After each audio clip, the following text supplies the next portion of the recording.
A mellora da mobilidade na zona rural do municipio de Xermade é o obxectivo dunha colaboración da Deputación con este Concello da Terra Chá.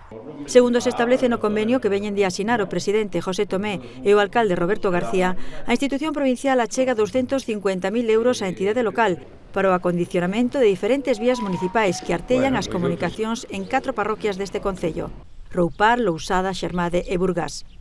En concreto, grazas a este investimento, o Concello mellorará estradas con aglomerado nos lugares da Ermida, a Veiga, o Camiño, as Casas Novas, a Silva, o Seixido e a Redoada. Esta actuación beneficiará o cento de veciños e veciñas que viven nestas aldeas, pero tamén mellorará as comunicacións de todo o municipio por tratarse de vías que están conectadas con estradas provinciais e autonómicas. Tomé Roca enmarcou esta colaboración no compromiso do Goberno provincial ca mobilidade, xa que unhas boas comunicacións son imprescindibles, dixo, para manter servizos no rural e fixar poboación.